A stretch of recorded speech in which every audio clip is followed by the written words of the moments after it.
Saya tidak peduli siapapun Anda. Anda pernah bermaksiat, Anda pernah berbuat salah. Kita manusia yang tidak luput dari dosa. Tapi saya ingin berikan tawaran dari Al-Quranul Karim. Quran surah keempat An-Nisa ayat 100, posisi paling kiri sebelah bawah. Pernah ada orang berbuat maksiat yang tak terlukiskan. Ada seorang yang pernah bunuh orang. Bunuhnya bukan 1, 2, 100 orang. Tak terlukiskan bilangannya. Kriminalitas tidak perlu diukur karena Anda akan lelah menghitungnya. Ketika Allah berkenan memberikan hidayah kepadanya, Masya Allah, dan hidayah selalu terbuka pada siapapun sepanjang ia mau mengambilnya sebelum nyawa sampai di kerongkongannya. Tiba-tiba datang ia pada seorang alim dan berkata, saya ingin berubah. Alim ini kemudian menyampaikan pada orang dimaksud, Anda bukan berarti tidak bisa menjadi orang baik, hanya Anda tinggal di lingkungan yang tidak mendukung Anda jadi baik. Keluarlah dulu dari tempat itu, pergilah ke majlis ilmu sifulan, tempatnya ada di sana. Datang ke sana, belajarlah, dan Allah akan bimbing Anda berubah dari keburukan menjadi orang yang terbaik. Didengarlah nasihat alim ini, berangkatlah orang dimaksud, menempuh perjalanannya. Tiba-tiba Masya Allah, belum sampai ke tujuan, di pertengahan jalan, konon disebutkan lebih sejengkal, tiba-tiba maut datang menjemputnya. Thumma yudrikul maut. Apa yang terjadi? Langkahnya dihitung sebagai ibadah. Dalam derapnya dia beristighfar, taubat kepada Allah subhanahu wa ta'ala. Taubatnya menghadirkan cinta Allah subhanahu wa ta'ala. Quran surah kedua ayat 222 di ujung ayatnya, innallaha yuhibbut tawwabin. Allah mencintai orang-orang taubat, dan cinta Allah menghadirkan ampunan bagi seluruh dosanya.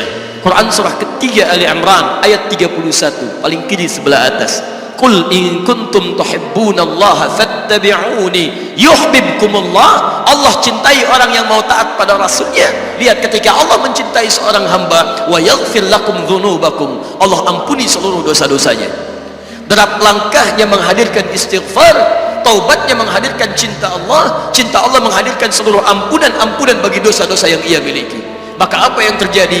Di tengah perjalanan maut menjemputnya, thumma yudrikhul maut faqad waqa'a ajruhu 'ala Allah, dan pahala diberikan kepada orang tadi.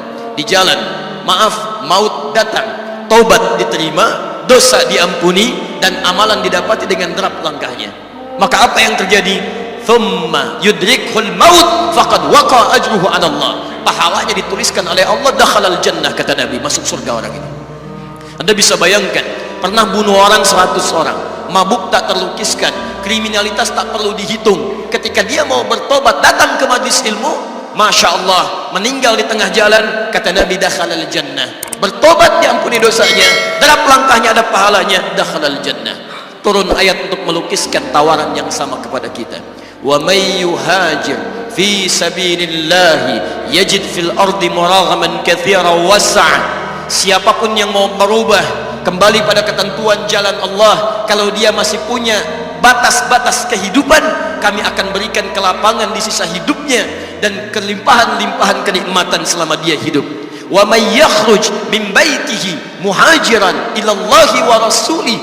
Namun bila ada di antara mereka baru ingin berhijrah, ingin berubah jadi lebih baik dalam pandangan Allah dan Rasulnya, tiba-tiba thumma yudrikul maut, baru keluar dari tempat dia tinggal, belum sampai ke tempat dia belajar, datang maut menjemputnya, faqad waqa'a ajruhu 'ala Allah.